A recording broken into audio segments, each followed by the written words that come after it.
Hey friend, welcome. It's Michaela, but you can call me Mac. Today we're going to be updating the reading journal with the 6 books I read in October. To be honest, 6 books is pretty good, but it just was not at all what I was planning to read. In addition to these 6 books, I also picked up like 8 or 9 other books that I just started and stopped. Anyway, October was like the month of unread books for me. I just couldn't get into anything. With that being said, I did get into these 2 books by Frida McFadden, The Housemaid and Never Lie. I started The Housemaid simply because the interwebs, I've seen this all over TikTok and Instagram and YouTube. Everyone kept talking about how great this thriller was, so I had to pick it up. And then I saw several videos saying that although The Housemaid was good, Never Lie was even better, so I definitely had to pick that one up as well.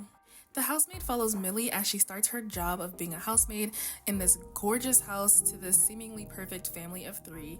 And the story follows her on her day-to-day as she cooks for the family, cleans for them, and is basically kind of like a nanny to their daughter. While working there, she starts to realize that this seemingly perfect family is not perfect at all. The wife begins to have these seemingly random and chaotic psychotic breaks, and the daughter just hates her and is kind of a brat to her, and the husband just seems like he is just struggling to just keep up with his wife's daily mood swings. And I quite liked this book. It was very fast-paced, it was very engaging. I gave it 4 stars. There were twists in there. There were a few parts that were a little bit predictable. Things were not really ever as they seemed, and I quite enjoyed that piece of it. I definitely liked it enough to pick up the second book, The Housemaid's Secret, and I'm hoping that I can finish that by the end of the year.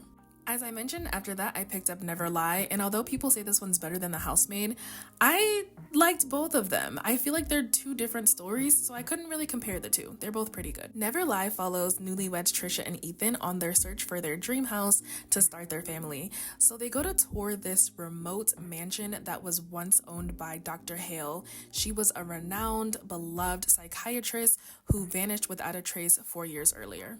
While visiting the home, Ethan and Trisha end up getting stuck there because of a blizzard that came in, and so Trisha is like wandering through the house trying to find something to do. She decides to read a book, and when she grabs it off the shelf, it actually opens this secret room that has shelves and shelves of cassette tapes from all of the appointments with Dr. Hale's patients. Trisha starts listening to the tapes and starts piecing together all of these horrifying events that led up to Dr. Hale's disappearance.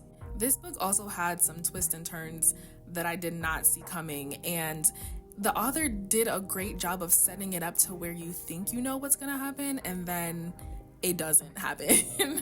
So I think that kept the story exciting. I thought the ending was unexpected but fairly good. I was like, wow, that's an interesting way to end this.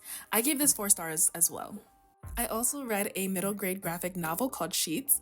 This story follows Marjorie Glad, a practical 13-year-old, as she runs her family's laundromat.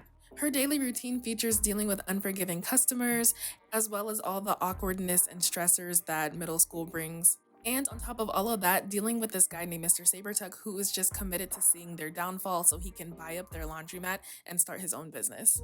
The story also follows a ghost named Wendell. He lost his life when he was way too young, and now his daily routine features ineffective death therapy, a sheet-dependent identity, and a dangerous need to seek purpose in the forbidden human world. Marjorie and Wendell's worlds collide when Wendell stumbles upon Marjorie's laundromat, which, as a ghost who wears a sheet, it's basically like a spa day or like a playground to him. At the laundromat, Wendell attempts to create a new afterlife for himself, but he unknowingly starts to sabotage the life that Marjorie is struggling to maintain. I gave this book 3 stars. I thought the story was just okay. It's a bit on the somber side, and I thought that the art style was kind of interesting. The illustrator uses these bright, fun colors that kind of has this juxtaposition to the actual topics discussed in the book. So they discuss things like solitude and grief and like life after losing a loved one, and maybe that was done on purpose. I mean, this is a middle grade book, so maybe it was done on purpose to show kids that grieving doesn't have to be so sad and scary with the color choice, but the story was still a little sad and kind of dull a bit. But I still had fun reading this. It was an easy read, and like I said, the colors made it really interesting, and I wanted to bring that out on the page. So I have Marjorie here in the bottom right corner with her blonde pigtails, and then I have Wendell at the top floating there, and then just some fun colorful shapes in like an 80s or 90s style. I'm pretty sure I had these same pink jelly sandals that Marjorie wears, so I'm pretty sure it takes place in like the 80s or 90s. I also listened to The Honeymoon Crashers, which is an audio original by Christina Lauren. This is a sequel to one of my favorite books, The Unhoneymooners, so I won't talk too much about the actual book since this is a sequel and I don't want to spoil anything.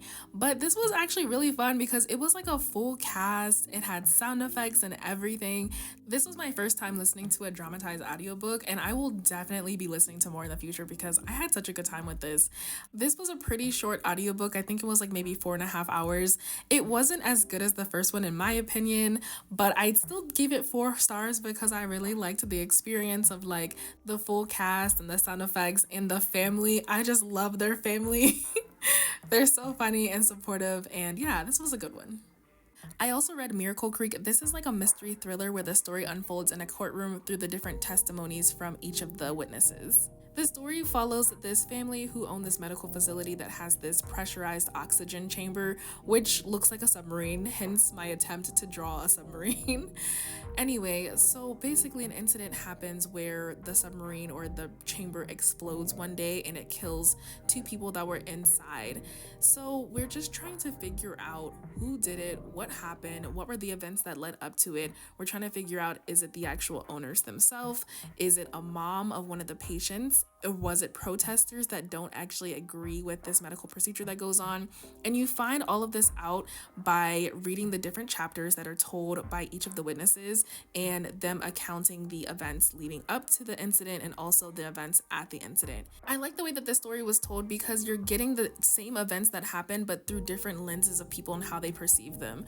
I enjoyed the story up until a certain point, and I do want to apologize because I don't always remember to tell everyone to check their trigger warnings on the books that I read, so be sure to do that. Check your trigger warnings for this book. I did not, and I found something that was super unexpected. This is a bit of a spoiler. I will have the tags down below so you can go to jump ahead if you don't want to hear it, but do be sure to check your trigger warnings. Okay, so there was this inappropriate situation that happened between an underage teenager and an adult, and I just had such an unexpected reaction to reading about it that I almost DNF'd this book. And it's honestly a little bit weird because I've read some more graphic SA in other books that I didn't, have this reaction to. But I literally almost DNF'd this book because, like, as I mentioned, each chapter is told by a different person. And after the situation happened, I didn't even care to read this person's chapter. I didn't want to hear anything they had to say. I just didn't want to even deal with this person. So it took me a while to finally pick the book back up again because I literally put it down, was like, I don't care. But I did want to know how it ended. My nosiness helped me persevere. And I'm glad I did finish it because I thought the ending was really interesting and real and raw. And I ended up giving this 3.75 stars. When I was initially reading it, I was like, oh, this is going to be a 5-star until that situation happened. And I had to take off a couple of stars. The last book that I read in October was A Court of Mist and Fury. This is the second book in the A Court of Thorns and Roses series. So I won't go too much into what this book is about because I don't want to spoil it for anyone who hasn't read it and is interested in reading it. So I listened to the audiobook version and it was 22 hours long. I have been very vocal on the fact that I did not really like A Court of Thorns and Roses. I didn't understand the hype around that book. And a few of you actually convinced me to read the second one because it was better than the first one. And I will admit, it definitely was a lot better than the first one, but it was so unnecessarily long. 22 hours is insane. By the time that I got to the 75% mark, which is about 16 hours into the audiobook, I decided that I was not going to continue this series because because I just didn't care. I didn't really care about the characters, although I did like the characters in this book a lot better than the characters in the other book. I liked learning about their dynamic and seeing kind of like this found family aspect and how they interacted with each other was really fun. But does the relationships and the friendship building and also the world building and the gorgeous places that the author is describing, does it really take that long to describe?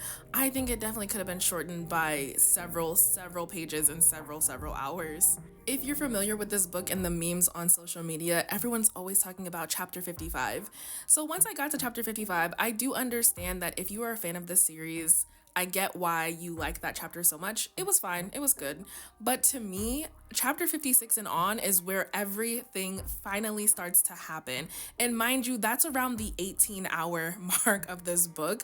And so there were 3 hours left, and I absolutely devoured this book. I was like, oh, I'll stop listening after this chapter. No, I listened to all 3 hours straight because I could not put it down. I was like, finally, something is happening. It seems like that's a theme with this author. She packs all of the interesting action pieces into the last 20% of the book. And I think that's why I was like, I don't want to continue this series because nothing's really happening. But of course, this book ended on a cliffhanger, and I was just like, what? Do I have to read the next book to know what happens? Because I really don't know if I want to. That brings me to something else that I wanted to discuss. So at about the 19-hour mark of this book, I was scrolling through TikTok and I saw some videos where I found out a few problematic things with this author. So honestly, when it comes to literature, I feel like we sometimes encounter these like challenging spaces of how to engage with the works of authors whose personal beliefs and actions may not align with our own values. And I believe, and again, this is just my personal opinion, but I think that there's ways to separate the artist from their works and still be able to enjoy these beautiful words and worlds and stories that they create without wholeheartedly endorsing them or promoting their works. Me personally, I'm not a die-hard fan of the series, so honestly, I could take it or leave it. But I know that there are some people who are true fans of this series or other series that may have problematic authors like Harry Potter. But those books are like people's childhoods, you know? They have the ability to like transcend us into these realms, and you know, sometimes people need that and need the ability to kind of like escape from reality. So I understand quitting these books cold turkey may not be feasible to a lot of people. And then on the other hand, there are people who are completely disassociating themselves from the authors and their books, which is also fine.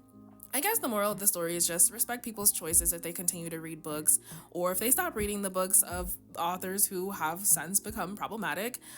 As for me with the ACOTAR series, I don't know if I'm going to continue the series simply because I don't know if I care enough.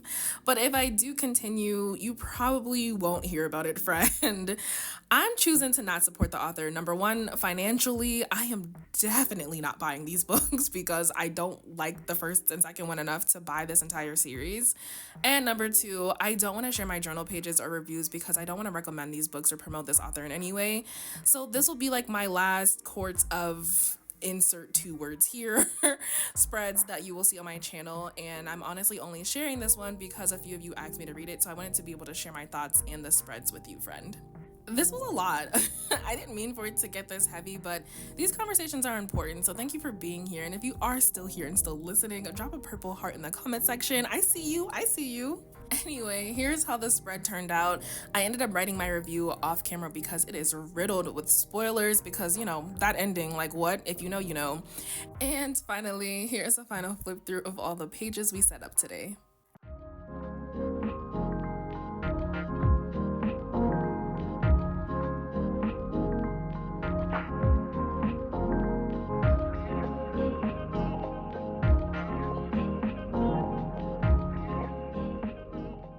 As always, thanks so much for being here, friend. I really appreciate you. Check out the video right here on the left-hand side of the screen to see all of the books I read in September.